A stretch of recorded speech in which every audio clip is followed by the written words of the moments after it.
to meet this morning. During this meeting, may we have heartfelt decisions that need to be made, but make us always remember to keep kids first. And as we know, dear Lord, that you are first in our hearts, and we will make decisions that are pleasing in your sight. Thank you for our district staff that is sitting before us this morning and those others that are nearby in their offices or desks. Thank you for what you do to keep kids first in our school district. And lastly, thank you for all our schools, the teachers, staff, parents that are involved with these schools. Keep them, protect them safe in this very trying times, and not only in our state and country, dealing with threats and other things. Please, dear Lord, keep everyone safe.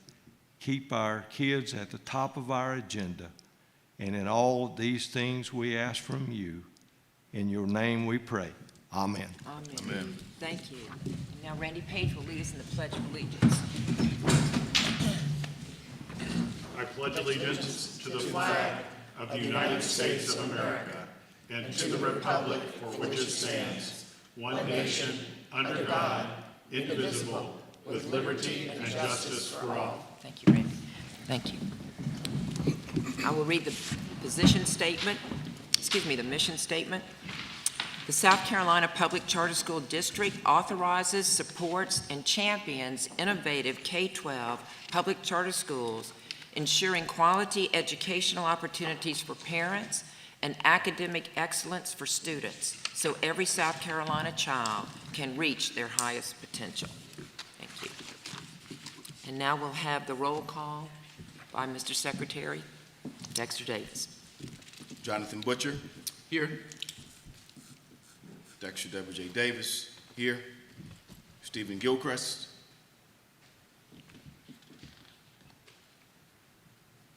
Kip Miller. Madam Chair. Here. Randy Page. Present. Dr. Teresa Pope. Here. Dr. Billy Strickland. Here. Thank you, Mr. Davis. We will now seek on the consent agenda approval of the agenda for this September 19th meeting today, and a motion to approve the minutes for the August 8th, 2024 meeting. Madam Chair, I'd like to move that we approve the agenda for today's meeting as well as the minutes for the August 8th meeting. Thank you. Second. Second. Any questions or discussion? All in favor indicate by saying aye. Aye. Aye. Thank you. The motion passed. Are there any public comments to be made? Madam Chair, there aren't any at this time. Thank you. Now we will move on to the informational items, the first and only being the Freedom of Information Act. And I think Mr. Nick Nicholson is going to present this to us from Haynsworth Sinclair Boyd. And before you do, Nick, I just wanted to relay things about you, because I've looked you up. And there's just so many very strong servant and leadership and just strong acumen in the path you've chosen in life. Nick is the managing director of Haynsworth Sinclair Boyd. He's been listed as one of Greenville's most influential people in 2021 by Greenville Business Magazine. He has served as managing director of the firm since 2013. His clients include municipal, county governments, higher education, and nonprofit organizations. He's also recognized within the legal industry and was named Best Lawyers in 2022 for construction law.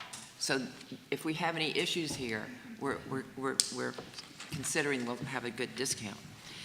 Nick has served, and this is about his heart, Nick has served on the boards for the Meyer Center in Greenville for Special Children, the Chamber of Commerce, and Leadership Greenville. So we know the Meyer Center Nick, is an important part of our story here in the journey of Chris Neely coming here. And so his path ran through there too. And I've known of that center for probably about 12 years, and it's just a wonderful thing. So we're glad to know what you have to say to us. I wanted to get anything I might have said illegal out before you train us on FOIA. I So, couldn't have said it better anyway, having myself, said Madam Chair. that, Thank you so much. Yeah. That was a wonderful introduction, and I did not deserve it, but thank you for that. Let's see. I think I had the wrong clicker here.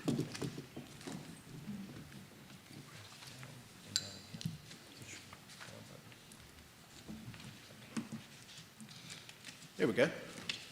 Down, got it, okay.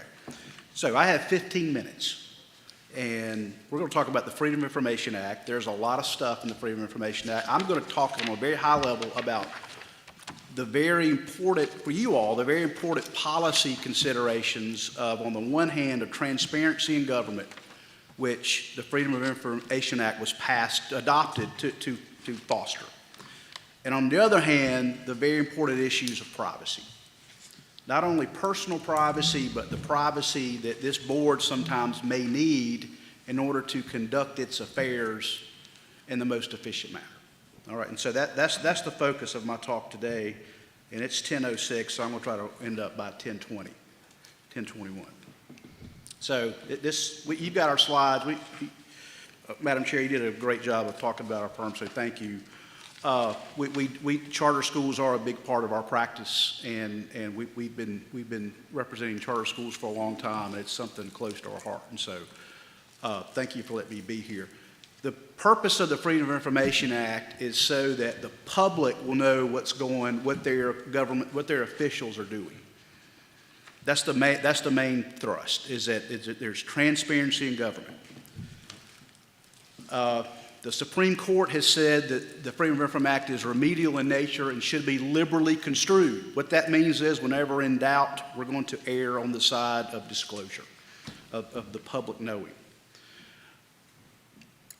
It's very clear that a charter school, by statute, is subject to the Freedom of Information Act. So there's no dispute there. A public body is defined not only as this board, but any committees, subcommittees, advisory committees, and the like of any such body by whatever name known. So to go out and say, oh, we're just going to form a task force to do this, well, that's still a provision of this board, and so it very likely may be subject to FOIA. Now, just 3 folks meeting down for a cup of coffee after this meeting of staff, that's probably not a board. But the more intentional a group is, the more it may be likely to be covered by the Freedom of Information Act. First, we're going to talk about records, and then we're going to talk about meetings. Again, we're going to talk at a high level. We're not going to talk about how many days you have to respond. We're not going to talk about how you respond. You've got a fabulous staff. You've got a great lawyer that works with you on these issues, so they can handle those day-to-day issues. We're going to talk about sort of the policy concerns of FOIA, and frankly, when you're asked about, well, why didn't you do this? Why didn't you talk about this in the public meeting? Why didn't you disclose this document? Be able to talk to them about that and say, this is why. This is why we kept this matter private. So again, the meaning of public record is very broad. There's sort of what the statute says about it. Here's some things that could fall under the meaning of public record. Text messages from your phone if you're doing business. Records relating to school business on your own personal devices. Notes taken in your meetings. Any materials prepared in connection with the business of the state charter school district is subject to FOIA. Everything. Now, and also, any person has a right to inspect those. So somebody from Alaska, somebody from anywhere can say, I want to look at these records. And it's not a defense to say, well, you're not from South Carolina. No, any person. do you mean in the state, not somebody from England? It's a Sure. citizen, it's Right. anybody. Right, anybody. Now, we're not going to get to this, but the one important thing, the only people who can bring a lawsuit to enforce FOIA has to be a South Carolina citizen. Okay, and so that is important, But yeah, so you'll get a lot of, I'm sure you get a lot of Freedom of Information Act requests from vendors outside the state wanting to get a big bit of information so they can aggregate all the information from other states to form a database or to do something else. And so unfortunately, you've got to respond to that. Now there's some things you can do to hopefully dissuade them from asking sort of unreasonable requests, but at the end of the day, they're able to respond. There are some things, though, that you don't have to disclose. Even though it may be a public record, you don't have to disclose them because they're exempt from disclosure. We're going to talk about a few of those items. One of those items is trade secrets. Maybe some proprietary information that a vendor has that they don't want to disclose. You can protect that for them. Another one, which I really want to focus on today because there's been a lot of lawsuits and a lot of sort of recent Supreme Court opinions about, is personal privacy. If something is going to invade if a request invades someone's personal privacy, it can be exempt. And to me, that's always particularly true when you're dealing with children. And your mission is to further the education of children in the state. And so to me, privacy concerns are always paramount because if it impacts a child, just my personal opinion has always been the privacy gets heightened. And I do believe that a court would take that into account because you've got the privacy you're talking about a child. Also, under the law, you need to make sure that that private information is not used for commercial solicitation. So I always recommend in a FOIA response that statement's in there that you're not allowed to take personal information and use this for commercial solicitation. Okay, I want to talk about privacy very quickly before we move on to public meetings. So the Glassmeyer case, called Glassmeyer versus City of Columbia, Glassmeyer made a request for information relating to people filing for the vacant city manager position. Among other things, he asked for the personal email addresses, the addresses, the personal phone numbers of these candidates, all right? And to cut to the chase, the Court of Appeals said, you can't get that. That's private information. And they said that the test for that is there's nothing really that defines privacy in the law. We're just going to look to normal sort of definitions of what's private. And so that can be, it can depend on the circumstances. You have to look at what's going on. Is a child involved? And so what would it be? It says in the Burton case, it says, as this court noted, we don't specifically list what's private. We're going to look as classified or other information that should be classified as private. We're going to resort to general privacy principles, which balance the conflicting interests. And that's what we're talking about here, the conflicting interest of disclosure versus somebody's privacy. The Burton case that we just mentioned dealt with a law enforcement where some law enforcement officers had been doing some things that really they shouldn't have been doing. And the sheriff tried to say, well, we need to protect their privacy. And the court said, no, they are doing this while they're on duty. The public has a right to know what they're doing. And so the privacy concerns were not so much paramount there. However, another case involving the same Mr. Glassmeyer with the South Carolina Lottery Commission, he did another FOIA request. He wanted to know the winners of lotteries. And the Lottery Commission said, wait a minute. If people know the identities of some of these lottery winners, their safety could be impacted. Yeah. They've got a lot of money. And so we're not going to give it to them. And what the court did, the court again, and you see right there, the Lottery Commission argued that lottery winners' names could be withheld because they're in danger of being robbed, killed, or extorted.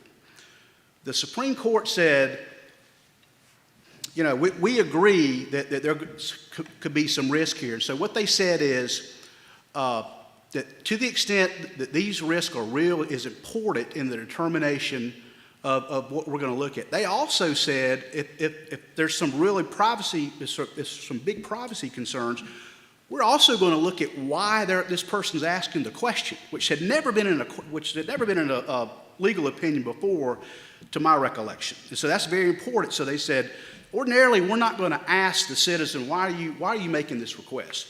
But here, where there's a heightened privacy concern, we may ask. And so I believe that this opinion gives a governmental body the right, if somebody asks some question of that impacts someone's privacy interest, they may say, well, why do you want this information? And if it's just for, there's been not a lawsuit about this, but they just say, well, I just want the information because I'm trying to solicit some business from people. You say, well, you're not getting it. This is private information. And so the important takeaway from this case, which took place a couple years ago, is that there is definitely a sliding scale there's definitely a balancing act between privacy and the public's right to know. And the public's right to know is impacted on the purpose of it. You know, if it's the press, maybe, and the press is out there looking to break a story on corruption, court may lean more toward disclosure. If you've got a child involved, or it's something, you know, that the child is going to really embarrass the child or their parents, maybe it swings back to privacy. There's no mathematical equation. The point is, though, is that there's this tension that you always have to be mindful of, that tension between the privacy of the individual and the need to disclose, the public's right to know. And again, no mathematical certainty there, but it's a balancing that you have to make every time on a case-by-case decision. All right, so here's some other matters that are specifically exempt from disclosure, which are very important. Obviously, health insurance or health information that's protected under HIPAA. Also, if any school receives federal monies from, you know, then the Family Educational Rights and Privacy Act is impacted. So, you know, if there's some private information about a student, my take is, Madam Chair, you mentioned I do some work with higher ed. A lot of times there'll be a lot of FOIA requests asking for information about things with students, and, you know, the standard response is, hey, we're covered by FERPA. We can't do this. We're not giving you anything related to students, and so we're going to redact that information. We're going to make sure that you don't see that. So not only here is this something that you may protect, but in these cases you have to protect it. So you have some federal overlays that you always have to be careful with when you're looking into a FOIA response. So if somebody says, well, why don't you respond to that Freedom of Information Act? Somebody did. So they were asking for the medical records of a student. We are not allowed to do that. And so that's a very simple response to a question like that. All right, so let's, you also know this, is that when you are negotiating a contract or you're negotiating to buy a piece of property, you don't have to disclose information or documents about that until the contract is signed. All right, that makes sense. You want to buy, if a charter school wants to buy a piece of property and their board is debating that, if their board sends out or produces information of a draft offer to somebody before the contract is signed, and a developer is able to get their hands on that, what do you think they're going to do? They're going to go buy it from them. They're going to ratchet up the price. The same thing applies in an executive session, which we're going to talk about in a second, about open meetings. All right, I got 3 minutes. We're going to talk about now. I want to skip to meetings. As you've done here beautifully today, this is a publicly announced meeting. You sent notices to the press. You sent notices to other people who've asked for it, and so you know that anytime you have a quorum of this body, it is a meeting. And so if that means it's a meeting, it has to be done in public. All right, and it has to be properly noticed. If you meet via Zoom, all of you, that's a meeting. You've got to notice that. And so a quorum of this body, when it meets, it's got to be public. You know that. Of course, also you can't just all decide, let's meet up at the football game this weekend in the tailgate, and let's talk about this piece of business. You can't do that, and you all know that, and you don't do that. It's absolutely fine for you all to get together at the tailgate and to talk about how South Carolina got robbed on that interception play, but to talk about business of the district, you can't do it. Okay, so and I apologize to LSU fans who may be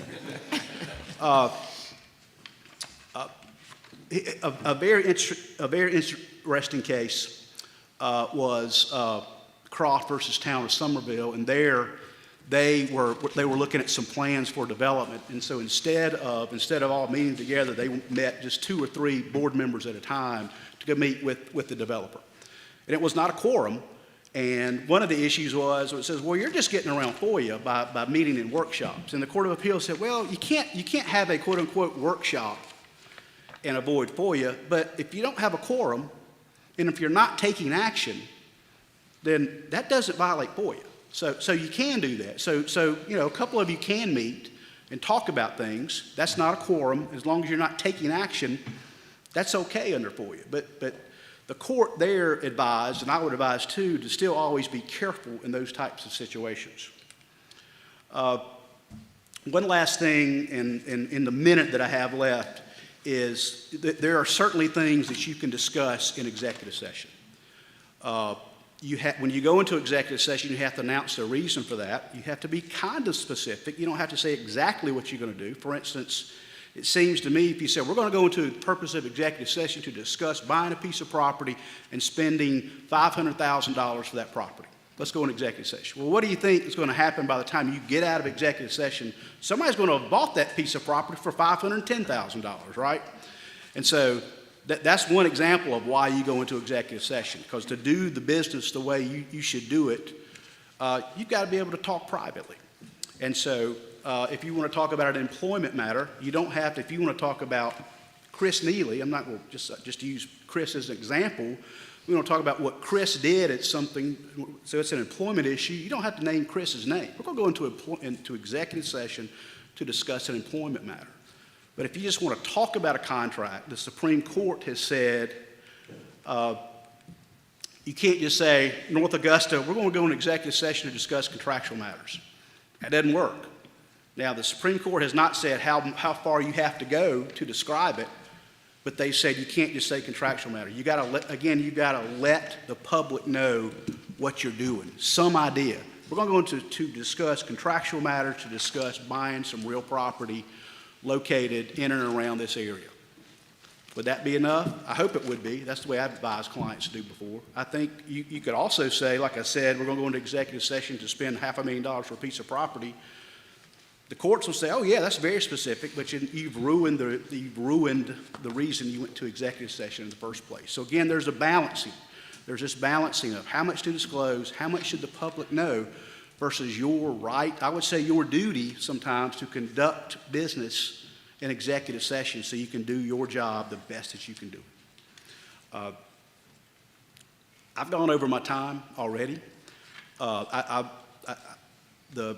It is very important, I believe, that you all have the ability to conduct business in private when you need to talk about contracts, when you need to talk to your lawyer. It's obviously another important thing to receive legal advice. There are other areas where you can talk in executive session, but the fact that you go into executive session, I do want to leave you with this, does not mean you're hiding the ball. The law gives you that right. Every time you go into executive session, you're going to see someone from the press that says, oh, they went into executive session, they're hiding things. No.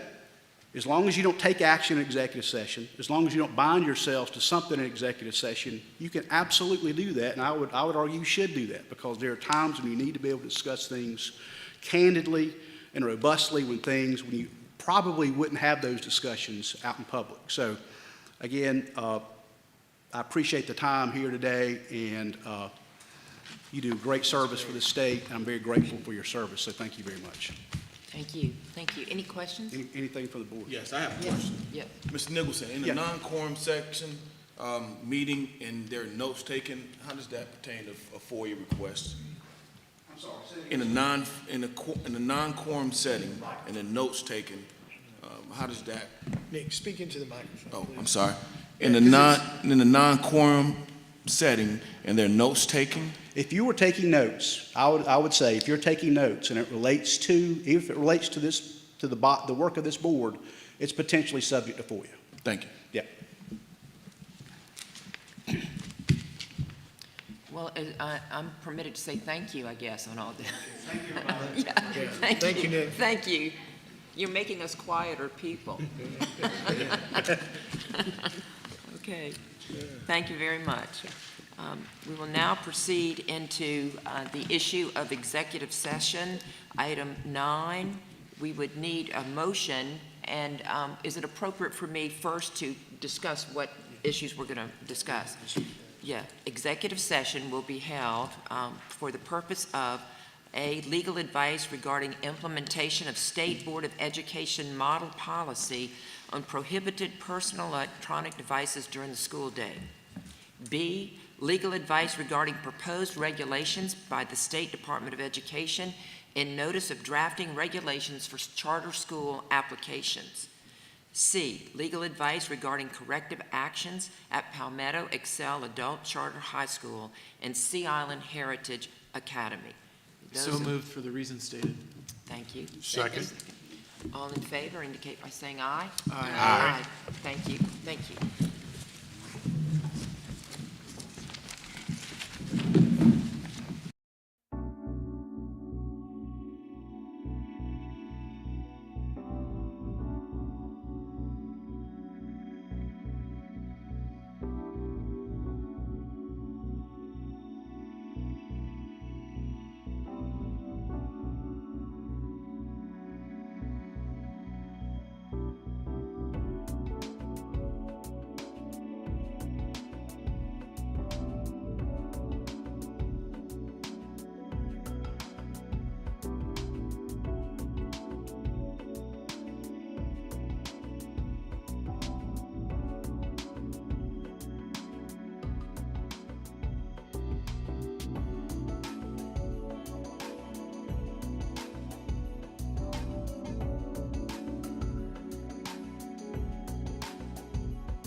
resume our order.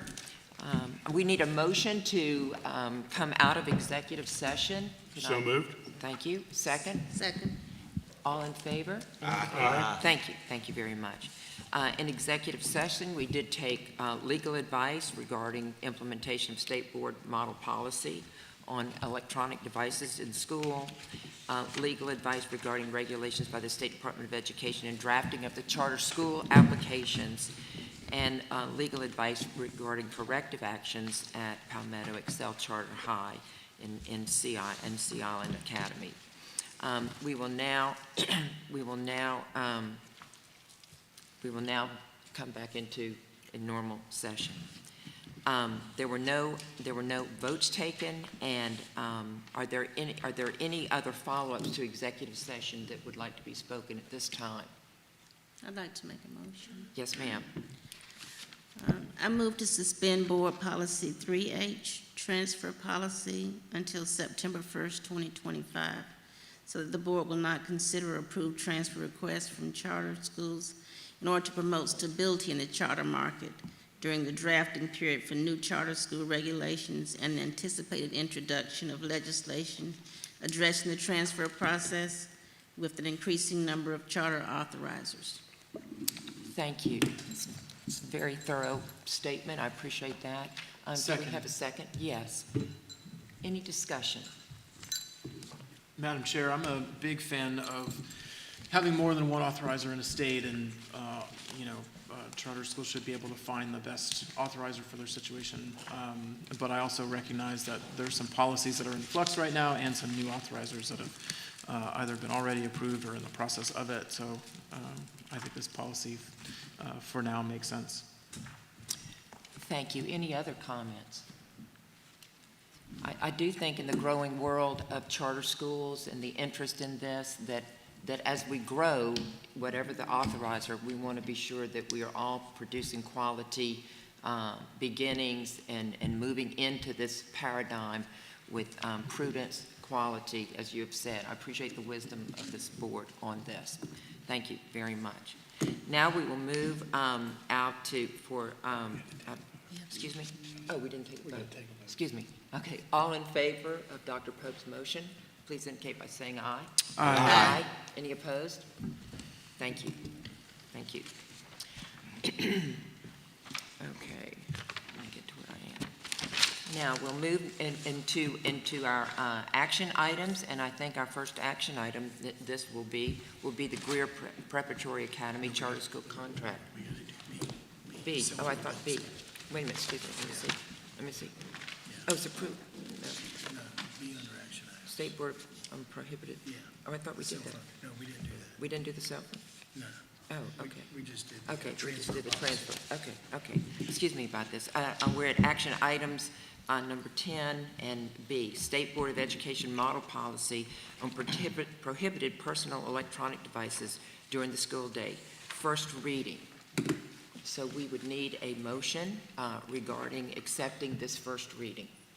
So moved. Second? Second. Second. We're going to say that. I was just going to say on behalf of the staff, Proviso 1.103 requires each school district in the state to adopt the State Board of Education model cell phone policy in order to receive state funding this year. Therefore, staff recommends the board approve a motion to adopt State Board of Education model cell phone policy with revisions as recommended by staff. Yes, thank you. So now we're ready for that, right? You'll have that discussion. Discussion is that, okay. So would someone like to entertain a motion on the floor for that? I think we have a motion in a second Okay, already. good. Any discussion? Maybe just quickly, so the last thing that we just did was a bit of a restriction on what's going to be happening in the charter world, and then this is a restriction in our adoption in a different vein. So this is just the hard work of charter school governance. In some areas, we are seeking more autonomy for schools, and others we have to make sure that we're working within the bounds of what the legislature and the State Board of Education has set down. So, I think there are some cases in which we should be working towards more autonomy, and then there are other cases in which we may have to temporarily suspend what's in law and regulation, like we did just a moment ago. But that's just the hard work of charter school governance. Thank you. Any other comments? So we would need so we will now vote on the first reading of the State Board of Education Model Policy on prohibited personal electronic devices during the school day. Okay. Do we have a motion? We have a motion and a second already. We Okay. just need to Call for the question. Call for a question. Thank you. All in favor, please indicate by saying aye. Aye. Any opposed? Thank you. Motion passes. Thank you.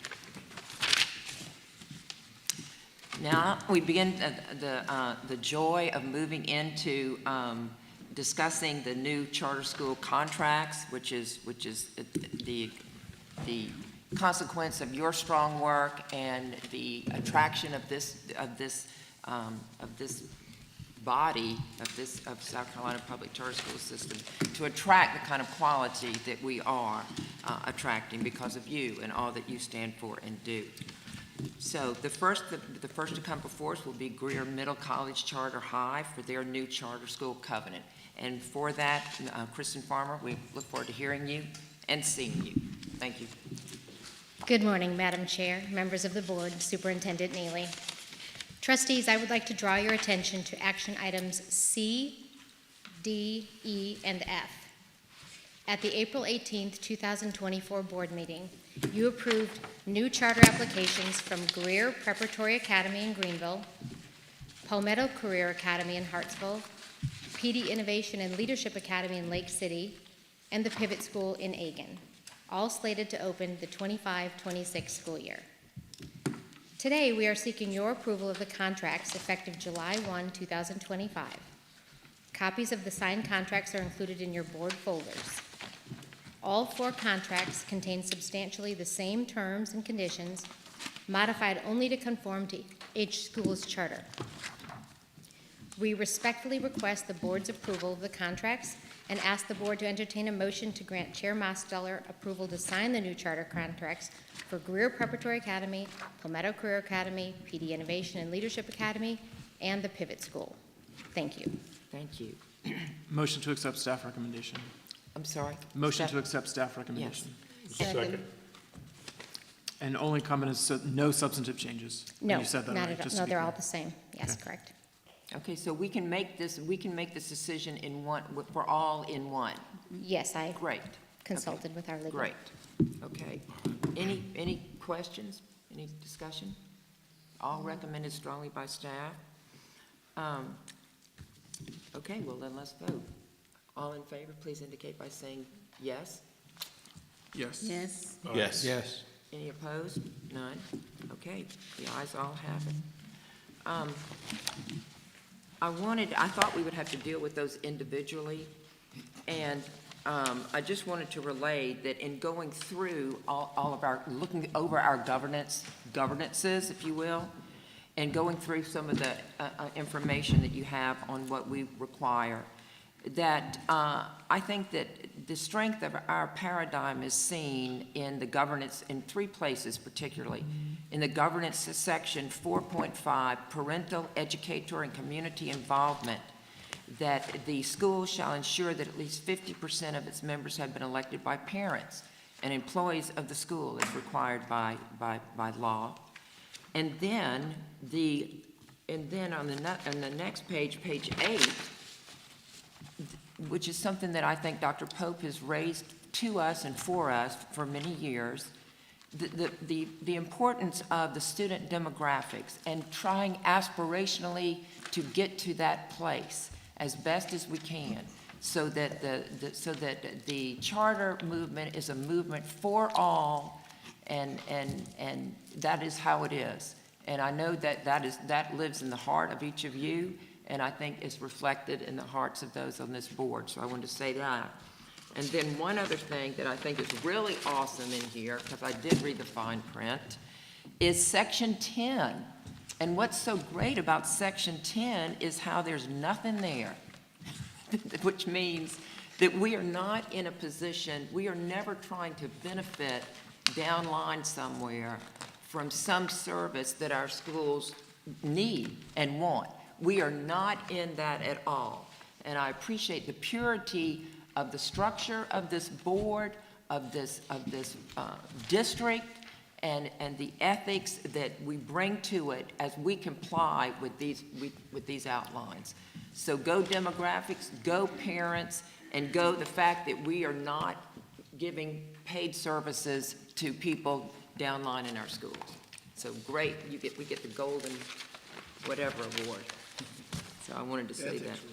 Ethics, the golden ethics award, that's exactly right, that's what we want to know. Okay, so that went very quick. I'm impressed. Excuse me? Financial report. No, Polaris. Polaris, okay. Oh, that's right, because it's not a new school. Yes, yes. Thank you, Kristen. We'll look forward to hearing about Polaris now.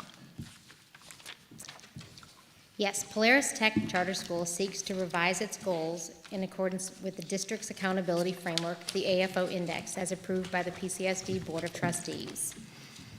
Schools are advised to establish rigorous and measurable goals that are aligned with the charter's term, with a focus on academic excellence and closing achievement gaps. Polaris Tech submitted revised goals aimed at enhancing student performance on SC-ready state assessments in ELA and math for elementary and middle school students, and Algebra 1, English 2, Biology, and U.S. History end-of-course examinations for students in high school. Additionally, a goal to increase the completion rate of CTE pathways is included. These revisions are grounded in baseline data and include annual benchmarks. Polaris Tech's goals are included in their entirety with the amendment memo. The updated goals are presented for approval through the batch amendment process. Staff respectfully request that PCSD Board of Trustees approve the goal amendment for Polaris Tech Charter High School. Thank you. Thank you. Madam Chair, I'd like to make a motion that we accept staff recommendation on Polaris Tech. Thank you. We have a second? Second. Second? What are the numbers? I don't see the figures in here. Do you know what they are? They're saying a goal to increase the percentage of learners who graduate. Is that the goal, or do they have a number that they peg to it? Just out of curiosity. On If you which- don't have it handy, we can on get it which later. goal? I was just curious. On which goal? I'm sorry. That's, There's an appendix, isn't is there? it Is it in the appendix? question time? Yeah, well, yeah, I was just asking her if there was the numbers for the change in their, with the I percentage. think if you look, If you look at Kristen, the, the baseline's at the top, but like 2023 baseline, 2024 baseline. correct, if you begin on Right. page 4 of the goals, where it says annual targets, for each goal, they have incrementally increasing targets. Yep, I missed that. I see it. Thanks. Okay, okay. Any other questions? yes. Yes. And let me preface this statement by saying,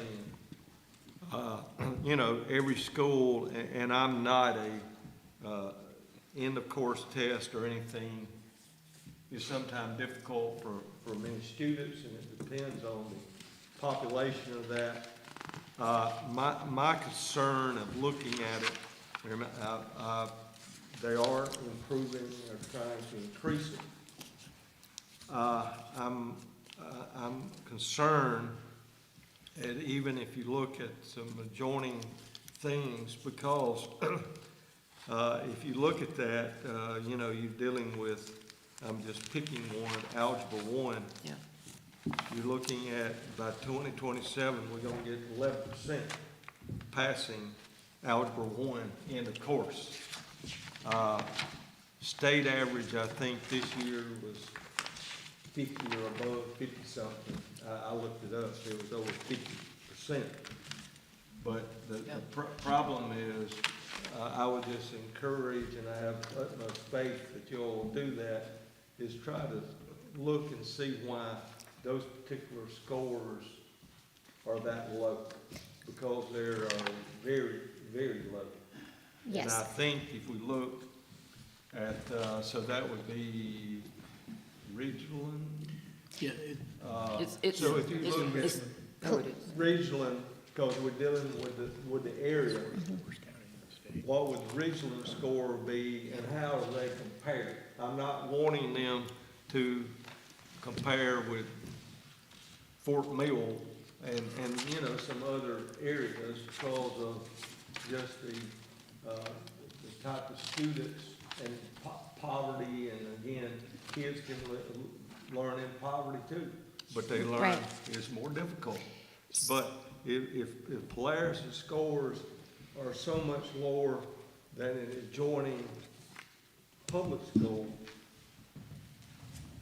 what does that mean? So Polaris just recently added elementary school to try to combat some of the issues Yeah, and, you know, meet kids earlier on in education to try to, you know, improve test scores and student learning. So that's one of the things that hopefully they will see an improvement going forward. Also, the school is up for renewal in 2027. So that's why their goals aren't 10-year goals, for one thing, and then they have the opportunity to revise those goals again. You know, hopefully they will see more improvement than the 11.2% that you mentioned, specifically in Algebra 1. So, and again, I emphasize there's more than test scores. And you know, but I was just saying that the very wide gap does bring concerns. Thank you. Thank you. yes, Thanks for absolutely. your answer. Okay, and I wanted to ask, this was actually shocking to me, the numbers, to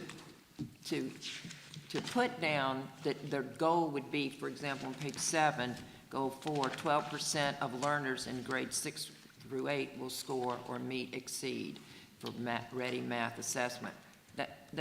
That's almost, if we can't have a higher hope for than this, to achieve this, that is not, I just feel like that's saying we're going to accept 12%. I don't see how it's tenable for the furtherance of the appropriate amount of advancement in a class. And to project these kind of, it's not y'all, but I'm just very surprised that the school would have this kind of low projection. When human beings have a lot of similarity of capacity, and we don't want to undersell these students and under-expect of them. And if we're doing, not y'all, if that is happening, we are disservicing them. So it was hard for me to read it and really think a school would write this. That's what I'm saying. Well, and let me respond. I think what they did is just took a percentage every year, and they were going to move it up a small percentage. Right. Because if you look at this, and unfortunately, you know, I've dealt, and Dr. Pope has dealt with individual schools in their district. It was very, very struggling. And so you give them some goal that's attainable, and you move on from there. And that's why they did that. Because, you know, if you're gonna say, I can put a goal that looks good, that's gonna be 90%, but they never gonna make 90%, they never gonna make 80%, they're not gonna do it. But again, I echo by looking at them so low, I echo what I said. I echo, if you look at Ridgeland School, or whatever their proper name is, if you look at that, and they over there producing 30-something% now, and they're doing 11, you know, what is the problem? And that way, and I know they may be taking other people, they're struggling there, and they're bringing them over, and it's very difficult. But I just think to take a look, and I know y'all will, to try to help them in any way they can. Absolutely. Yeah, I was just going to comment. One, the board doesn't have to approve this. You can ask the school to come back and do better. That's point number one. Number two, I think we also have to consider there's other factors here. Yep. One, they did just open an elementary school. for many of these kids, they're getting these kids after these kids have already experienced a lot of problems in the local school district. So then they're coming over here to this school because their parent needs to get them out of that situation. They're bringing a lot of that with them. They didn't start out in the Polaris system. This is one of the best boards we have in the entire state. This is a school that's Title I school, 80% students of poverty. They've got some of the greatest challenges of any community in South Carolina. It's in Jasper County, one of the lowest performing school districts, traditional school districts in the state. The socioeconomic situation, the fact that many of their parents are working and getting on buses at 4 o'clock in the morning and having to go and work on Hilton Head Island, and then they're not getting home until late in the afternoon. There's all that to say, there's a lot going on in this community. They also have a new school leader who's been there now for a couple years, who's trying to rebuild the culture and the academic performance. I will also say that this past school year, their test came back and they actually demonstrated growth. They're actually heading in the right direction, regardless of the fact the numbers might look poor today. But I do think you have to take all of those factors into consideration. And Dr. Strickland, you made the point, you can't compare them to, a school in Greenville County or, somewhere else, Lexington, for instance. But they also could come back if you feel like they need to do better. I will commend them on coming to us with smarter goals, because we have a lot of schools that don't have SMART goals at all, and we're trying to get them to update their charters to improve their SMART goals so that we can better measure their growth and performance. So, yes, it's challenging. Yes, it doesn't look good, but there's more to the story, as Paul Harvey used to say. You can't just put numbers down because they look good. You have to make realistic goals. And I think they did that based on the children that are coming to them and what they expect to do during a period of time. Not that they want to set that as a limit, but they at least want to make sure that they set goals that they can reach or exceed.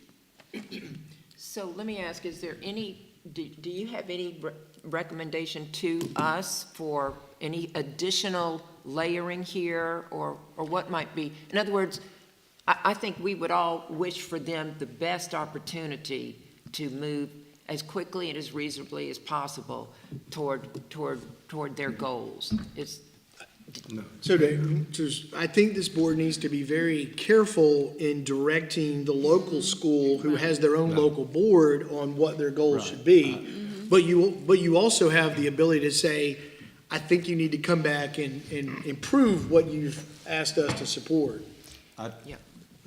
Let me say, I started it, so I want to say this, Dean, that never did I think that we should change their goals. We should leave their goals there. What I am asking, just look into it as their way, because when you have at the end of the 10th grade year, when you pass the U.S. history, which is, those who've been around, John Payne can tell you that U.S. history is a very difficult task. Therefore, but if Ridgeland, even if when they come out of that system and they are having 9.6% of the kids, and it might have been, and the numbers are low too, so that makes a case that you can't figure out. The numbers may be low, and that causes it. And the only thing I started is just look and see if it would be helpful, not change their thing, because I agree with you strongly. The local schools should do that. They have increased it by a percentage, but I just wanted to address that issue, that we need to look into it, and maybe they could raise the scores at a higher average. And I did look, I think, at the Ridgeland, the Jasper County scores, and but they were a little higher than this, and that's what brought my attention to it. Okay. Yes, sir, Mr. Chairman. I was going to say, and some of this too is contemplated in our new district accountability system, where we're examining academics, we're examining finance and operations. And As you recall, when I presented on this, part of that too is to identify how we as a district can triage and support schools, more intensively if they have kind of issues academically, financially, and/or operationally, or more targeted if they are doing okay in one of the two, but really have, some deficits in academics or finances. So we're certainly monitoring that, but, recognizing, meeting the school, letting the school establish where they are and their path forward. And we hope, not only with this, we hope that these will be far exceeded in short order. Right. Okay. If I may, Madam Chair, I would like to add, all due respect, Dr. Strickland, I did have an opportunity before this position, sitting with a few of those board members there, and they had those retired Marines. They fortunate to have a few retired Marines on their board, and they're intentional about their education. It is a challenging area, to your point. Jasper County is no doubt. Corridor of Shame. They used to refer to it. Now we call it Corridor of Hope, obviously, but it is a challenged area. And I believe that these numbers reflect that community. Yeah, no doubt. And my only point, not to cause a heavy discussion, the only thing is you all know that and you will work with them, and they got, as you said, Superintendent, they got a good board, and so they got all the things, and there's hope. There's hope. But we just need to give them all the support they do. That was my point. So Okay, I'll thank call you. for the question. Thank you. Okay. Yes, we need a motion to approve the Polaris Tech Goal Revision Amendment Memo as recommended by staff. The motion's been made and Motion. seconded. Okay. We ready to All in vote? favor? Okay, all in favor, indicate by saying aye.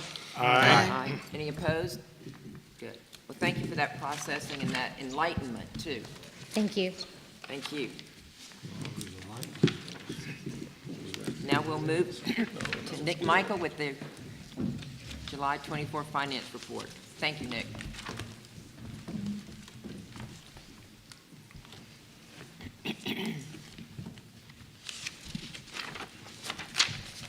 Good afternoon, Madam Chair and board members. At the end of July, we expect 91.66% of general fund approved budget to remain. We are currently at 91.02%. My report will show the district is operating at a net loss for the month because many expenditures have moved from COVID funding that expired, and there are several expenditures that we paid in advance for the year. In the September report, you will see an increase in revenue due to our 5-day membership increasing from initial funding, which is more than what was in the conservative budget presented for approval back in June. On page 2, this is the district-wide income statement, which includes general fund state aid to classrooms, revenue transferred to our schools. Through July 31st, the district received over $15.6 million in revenue, with total expenditures of over $15.6 million, for a net loss of $38,751. Of the revenue received, over $15.2 million was sent to our schools under the state aid to classrooms line and for any that participate in the South Carolina retirement system. Our focus continues to be advocating for additional state funding since our schools do not receive any local tax support. If you flip over to page 3, this report is the income statement for the district office only, which includes only general fund revenue recorded for our 2% authorizing fee, donations, interest income, and any other local sources. For the month of July, the district recorded over $410,000 in revenue, over $448,000 in expenditures, for a net loss of $38,751 for the month. The year-to-date revenue, expenditures, and net loss are the same since this report only covers the first month of the fiscal year. This decreases our estimated fund balance from $2,293,000 to $2,254,000, mainly due to the expiration of COVID funding, resulting in expenditures transferring back to the general fund. As stated earlier, we also have several expenditures we pay in advance for the entire fiscal year. Some of these include our accounting system and Epicenter as a platform for collecting documentation from our schools. The 5th-day funding update in September will show an increase in revenue and a net gain for the month. Flipping over to page 4 of the report, This report breaks out the district's budget and expenditures by department. Leadership has a budget of over $1.57 million, expenditures of over $101,000 with 94% remaining. Sponsor Performance has a budget of over $858,000, expenditures of over $56,000 with 93% remaining. Support and Implementation has a budget of over $1 million, expenditures of over $158,000 with 85% remaining. External Affairs has a budget of over $621,000, expenditures of over $44,000 with 93% remaining. And lastly, Financial Services and Operations has a budget of over $894,000, expenditures of over $86,000 with 90% remaining. And that equates to a total of 91.66%. If we flip over to the last page of my report, this report is generated monthly by the South Carolina Department of Education and includes all state funding calculated for the district. Of the $220 million in current allocations, $219.1 million is under the state aided classrooms line, which is approximately 99.31% of all state funding. Madam Chair, this concludes my July financial report, and I respectfully request board approval at this time. Thank you, Nick. We need a motion and a second to approve the July 2024 financial report as presented by Nick Michael. So moved. Thank you. Second. Second. Thank you. Any discussion, any additional questions? Hearing none, we will take the vote. All in favor indicate by saying aye. Aye. Any opposed? None. Okay, thank you. Thank you. Thank you for your precision. Yes. Okay. I'd also like to provide a 2024 annual financial audit update. Audit field work for the fall is scheduled to begin next Monday. We are so far ahead of schedule that we've already begun submitting samples for several components to include accounts payable, accounts receivable, disbursements to schools, and human resources. The submission deadline for schools is October 18th, so a month from yesterday, and we will continue to monitor progress. To date, there are no concerns to report. This concludes my audit update. That's good. That's good. Quick question, Madam Chair. Yes. Same company as last year, correct? That is correct. And how long have we been with them now? Is this the third year or the second year? This is the fourth year, but our contract is only for 3 years. We submitted an RFP, and they were awarded the procurement. Good. That's good. Did you have another question? No. Thank you. Thank you. Thank you. Okay. Yes, okay. Move into the superintendent's report. Yes.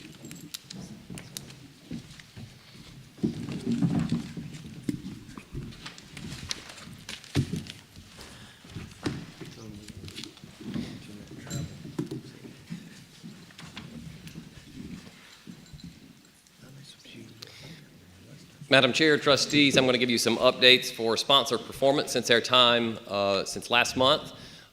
So first, I'll talk about our data and accountability updates. Of course, our summer is a busy time when we're rolling and closing out one school year, opening up a new school year with all of our data systems, as well as doing a lot of summer collections. So we completed all of that.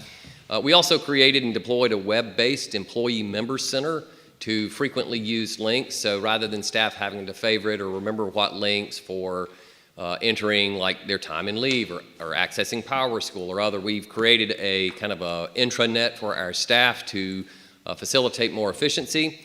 We've also created a web-based access for our district data center files. As you may recall, we created this process last year, I believe, so that we could have quick transmission of PII data in a secure and encrypted fashion to be able to share files from the department back to our schools. And so we've created a web-based access for that. We've also created a standardized professional development survey that we'll be deploying for all district-offered PD to measure and improve the effectiveness of our professional development that we offer to our schools in the spirit of continuous improvement. We've begun analyzing data for our strategic plan, as well as making sure PowerSchool is up and running with the launch of EdFi. EdFi is a new framework that the department has instituted in which basically 100% of data must be accurate before it rolls up to the State Department. And the Public Charter School District, along with many other traditional districts, are working to make sure that schools are committed to doing this just because of the importance of the data. It is a daunting task, but we want to make sure that that data is accurate so it does get pushed to the department. And lastly, for data and accountability, just to note that as of now, report cards are slated to be released on October the 10th. There is an embargo period right now where schools and districts are able to view that data, and those data and report cards will go public on October the 10th. In terms of authorization, we are in the process of planning for fall goals training, which we've touched on a little earlier, so we will again be working and collaborating with Dr. Kelly Pugh to provide goal training to our schools. That is slated to be on October the 23rd. We've also developed our 24-25 authorization calendar so we can go ahead and protect dates and times, anticipating the authorization season, which will begin here November 1st with letters of intent. We attended ribbon cutting ceremonies and site visits for our newly opened schools, and on August the 28th, we held our first 2024 Charter Academy for 4 new schools. The ones that we have that you approved that Ms. Farmer talked about earlier, and you can see here Trustee Davis, and I just want to take a moment to give special thanks for Trustee Davis who came out and shared with these schools that are in year 0 his expertise in terms of board governance and board governance for school success. So thank you, sir, for doing that. Wanted to give you an update as well on 2 schools. The first of those is Palmetto Excel. As you know, Palmetto Excel is our charter adult school down in Charleston. The diplomas for the 23-24 candidates have not been verified, but we're continuing to work on that. The school did submit the backup documentation, and we are in the process of reviewing. The Department of Education held an on-site visit to the school yesterday to review the program, and we're awaiting the results from their visit. We are collaborating with the department on the review of the program to ensure it meets all requirements. And then we note finally that there is currently an interim school leader. The previous leader is on administrative leave. The final update I have is on Sea Islands Heritage Academy. They did receive a temporary certificate of occupancy for one of their modulars. They have 2. They planned a temporary site until they had an opportunity to construct a new facility. So their temporary site, they got a temporary CO for one modular, not the second. That modular is not being used, but one is being used for instruction. The enrollment is low. It's 36. I believe it's actually changed to 34 now, which is about 24% of their projected enrollment.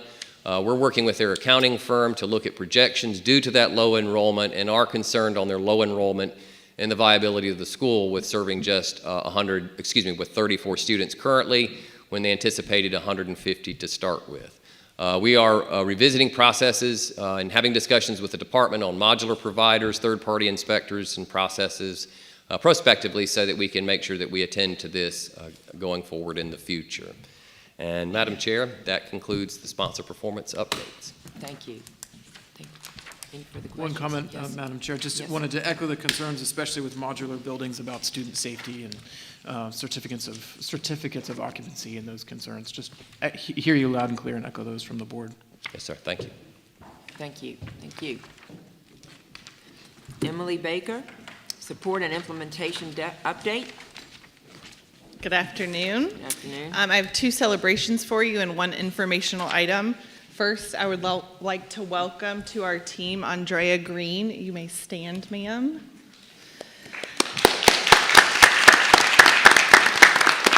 Andrea has joined our team as a federal grants coordinator.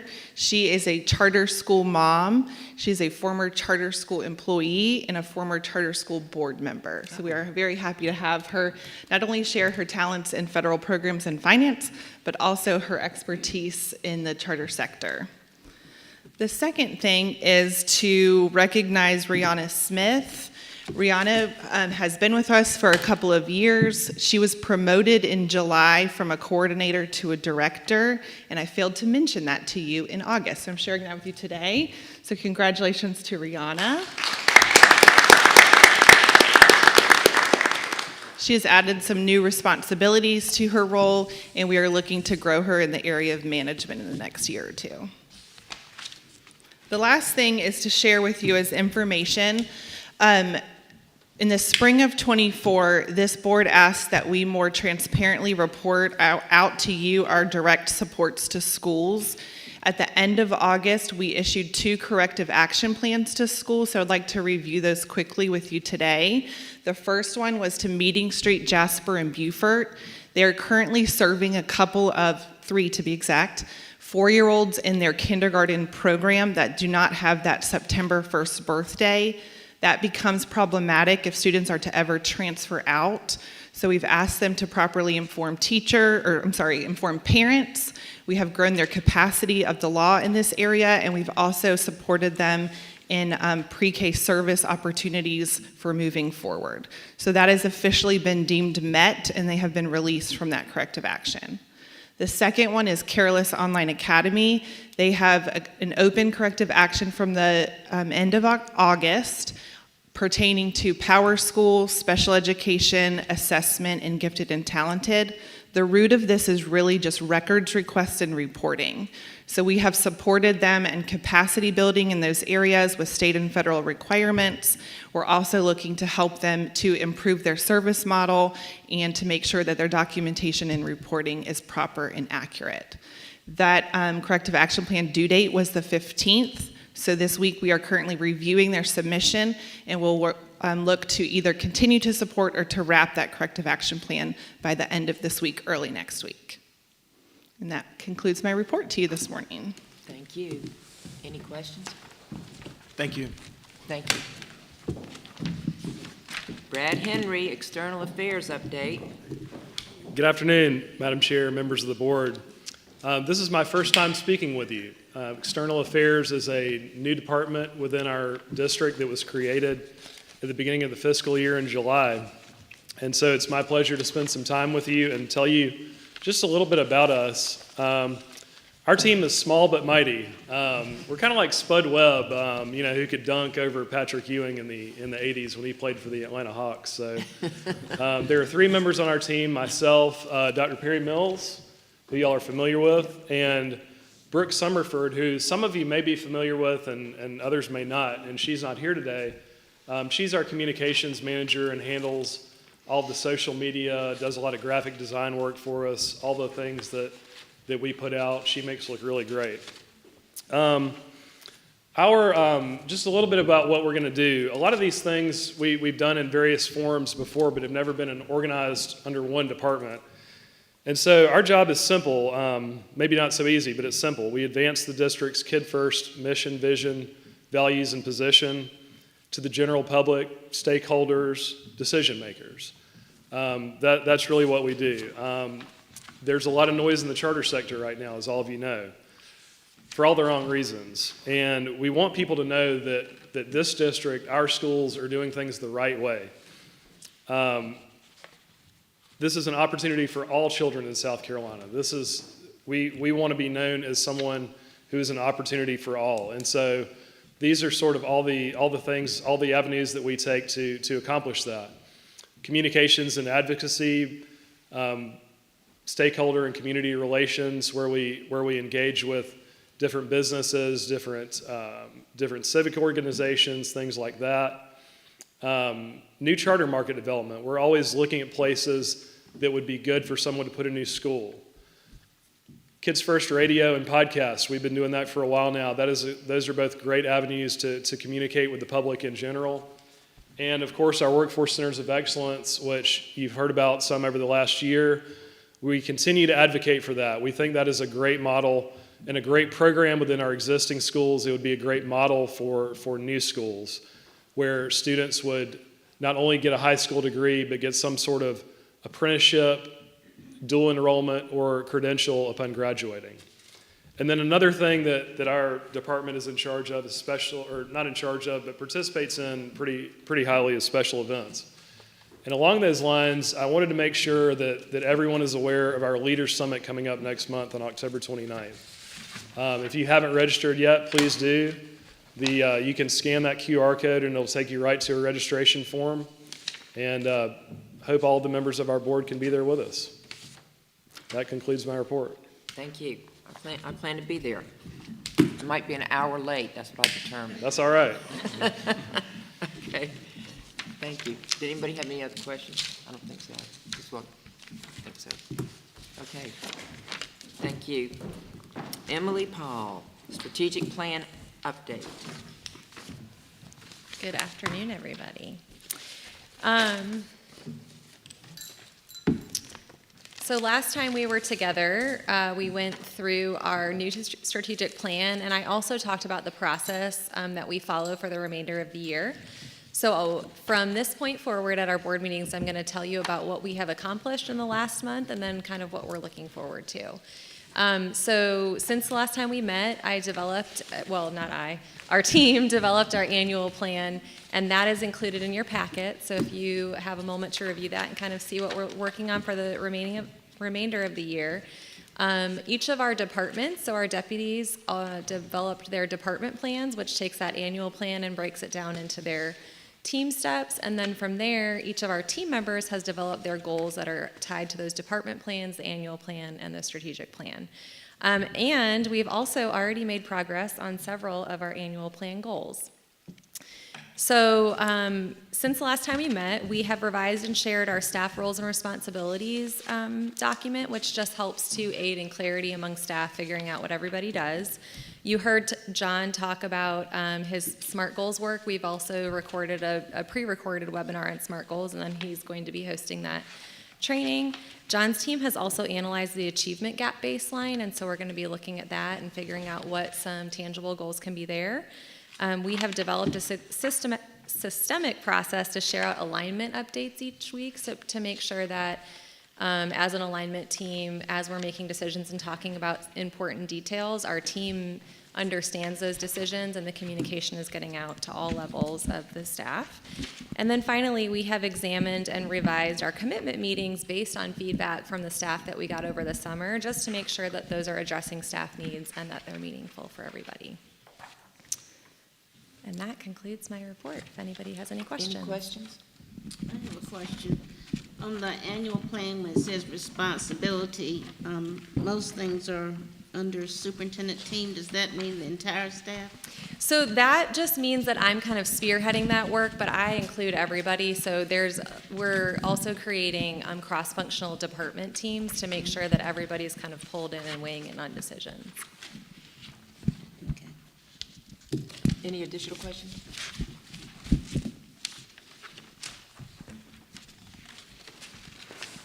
I have a quick question.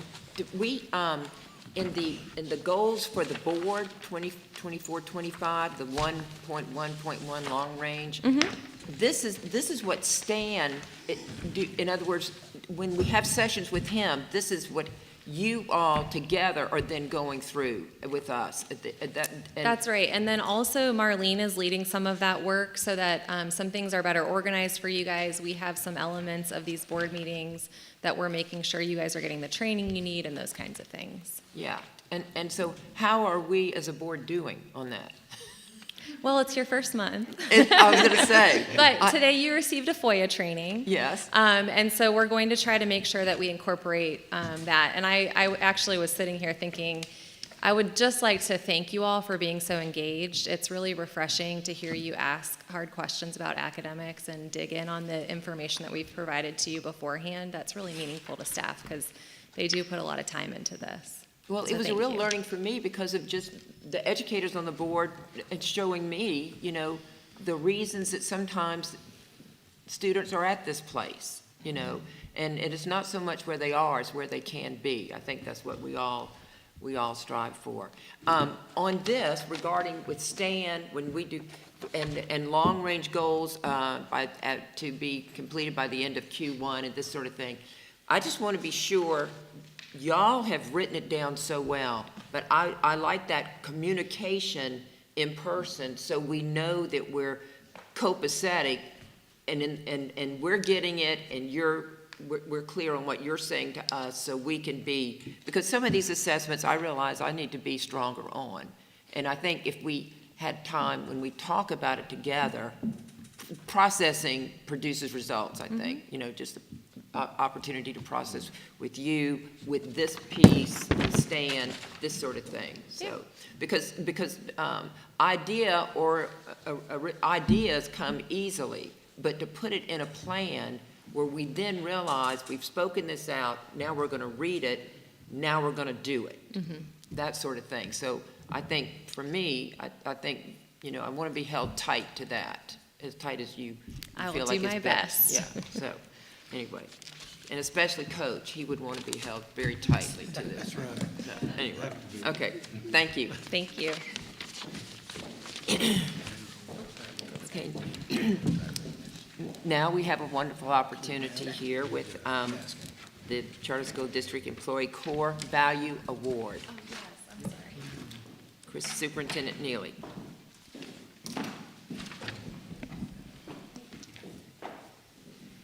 Good afternoon, board members. It is my pleasure to share with you our Q1 Core Value Award winner. And I'm going to read you this statement.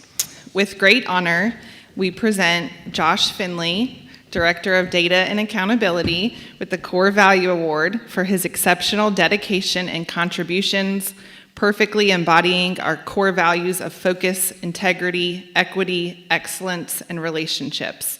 Through his leadership and support of schools, including extensive summer work for state and federal reporting, Josh has shown unwavering commitment to our students' health, welfare, and academic growth, aligning with our focus.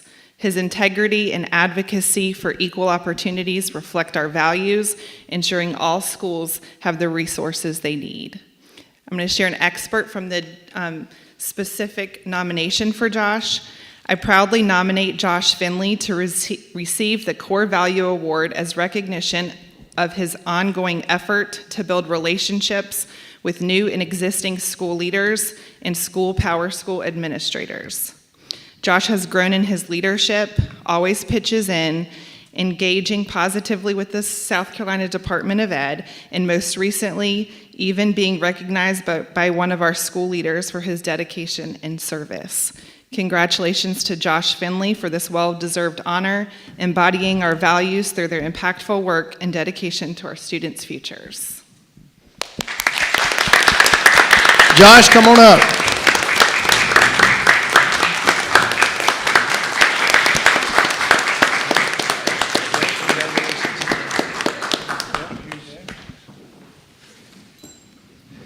Let's get a photo and then we'll make some comments.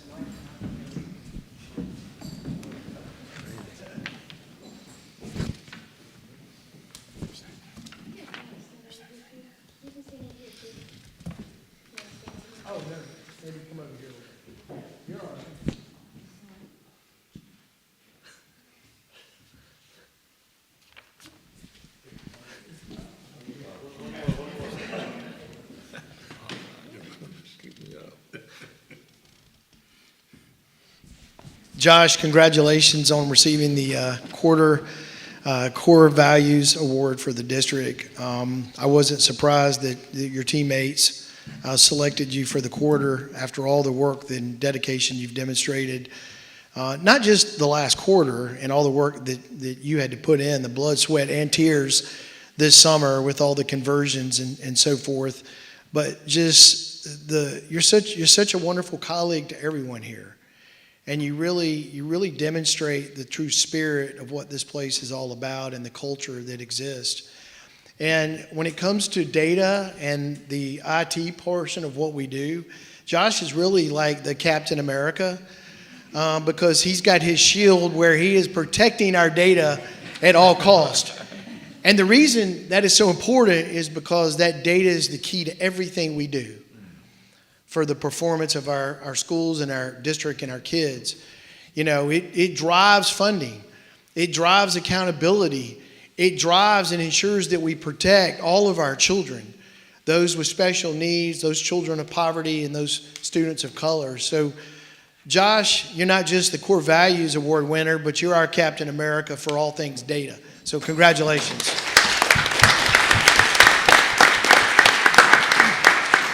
I just want to thank you for, on the Myers-Briggs, you would be the total opposite of me.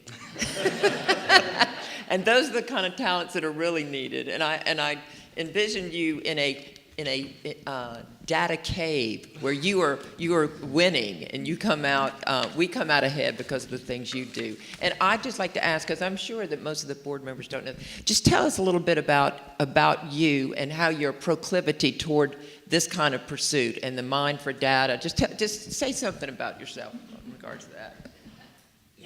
Oof. Were you a computer person in your younger years? No. I mean, yes, but no. I actually wanted to do advertising. And then I fell into data at DSS and started working for Mr. Payne at the Department of Education, and then left him to do more data for the state, and then came here to do data for us. So I'm super excited to be here. Yeah, thank you. Thank you. Thank you.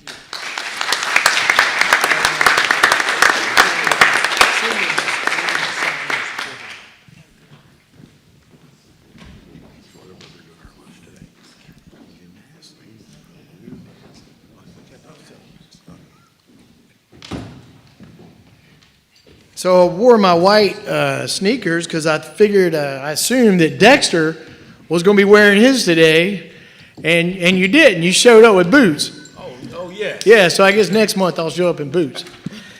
Anyway, he and Brad kind of set the pace when it comes to shoes.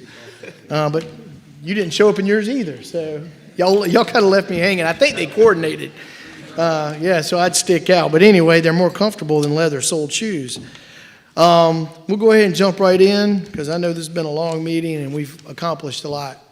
So, we're back at our school visits, and that's really where we love to be, is with our children. Here are two photos. One, our visit to Butler, and the other, our visit to Felton. And I think it's important to mention we started a new thing this year with our challenge coin. You might remember that Emily Paul got the first challenge coin, and we have since given out a few more coins. The young fella down in the bottom right, Gregory Frierson, down at Felton, he received the first challenge coin from the district, and he was really honored to receive the coin. And then Caden Lisbon at Butler, top left, he received the second coin for students. And we're going to continue to do this. So every time we do a school visit, we're going to give a student that really stood out in a unique way. And it's on the spot. Like, it's something that happens. And like, so for instance, Gregory, he stood up and recited a poem by memory and did not know his teacher was going to call on him. And I was so impressed. I was standing there. I'm like, okay, he's the one that's getting the coin at Felton. And then Mr. Lisbon at Butler, he plays the violin. And he was asked to play the violin for me. And so I was so impressed with his musical talents that he deserved and earned a challenge coin. So we're going to continue to do that. I think it's just a nice way to acknowledge our students. Oops, this thing's sensitive. All right, so down on the bottom left, there's a new Whataburger. They're starting to pop up all over the state now. And if you've never had a Whataburger, they're really good. I've eaten a few cheeseburgers myself. But they just opened a new one in Irmo, and Dexter has a relationship with them. He met them out in Texas during a charity golf tournament. And, of course, his association with the NFL Alumni Association and chairing that here in South Carolina, he said, Chris, what if the staff came over to the opening in Irmo, because Whataburger, they have an effort where they put food in the backpacks and to support young kids. They have a whole food program, and they're not feeding them cheeseburgers. This is healthy food. But they want to partner with our district and our schools to provide meals for children. So we went and we got to enjoy the celebration. We had other teammates that were there. And this is the new store manager of the Irmo location in this picture. And she asked me, she said, you have a school down the street, Green Charter School. She said, how can I get my son in that school? And of course, that's her son with her. So I immediately texted Dr. Shaw when I got in my car, and Dr. Shaw and I gave her the store's manager's number, and they're enrolling that young man in that school. I mean, that's what this is all about. So Dexter, thanks for opening the door in that way, and then this is the power of choice. This mom wanted a different choice. She wanted her son to be at the school just down the street from where she works. She's a single mom doing all this by herself. So that's the power of choice. If you look at the top right, we had our charter academy for our year 0 schools, the schools that you just approved this past year. And we were really excited about the participation and engagement. Our staff did a great job. John's team led that effort, and we're really excited about this next year. We also were at the Liberty groundbreaking. So Liberty is operating a new school out of a portion of the old Sumter Mall, and Greg Thompson was able to leverage access to more of the mall. So they're now going to expand the school in the mall. So last week, Dexter and myself and several teammates were there for the groundbreaking. So that's Greg Thompson and me up there. And our State Superintendent of Education, Ellen Weaver, was there. And it was just an exciting groundbreaking. Loved the fact that they had so many community leaders in attendance. They had, I think, every member of the legislative delegation there. They had members of the county and city council, and even some school board members who were in attendance. So again, the power of community, the power of choice. Really want to give a big shout out to Susan and Tracy and the team. They had a federal programs finance kickoff. Our finance team and our program team together put on a really strong training workshop and program. It was an all-day event here at the district, and we had great participation. And, that's how we can provide support and implementation to our schools. And then a few Fridays ago, we had Carolus here. Their school office is next door, but they used our district office where their virtual students came here, and they provided food. They had food trucks. They had the fire department down the street come for the kids. They donated clothes, school supplies, and backpacks for the students that attend that school. And keep in mind, these are virtual students, so they don't normally get to be together in person, but it was important for them to do that. And they're doing these around the state so that all their students can regionally come together and be a one school community.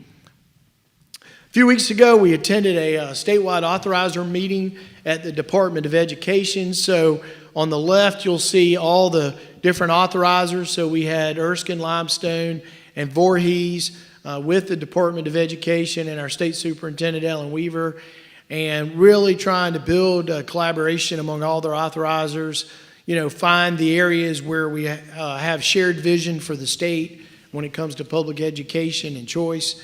And I think we've got another one coming up in October. And then we also just recently spoke at the Governor's Department of Veterans Affairs briefing for the year.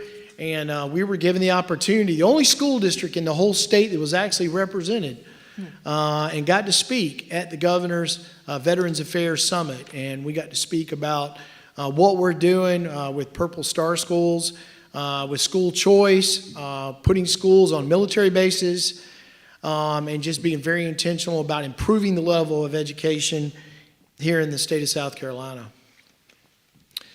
And then last week, a few of us went up to Harvard for their Emerging School Market Conference. This is Dr. Paul Peterson with the Harvard Kennedy School.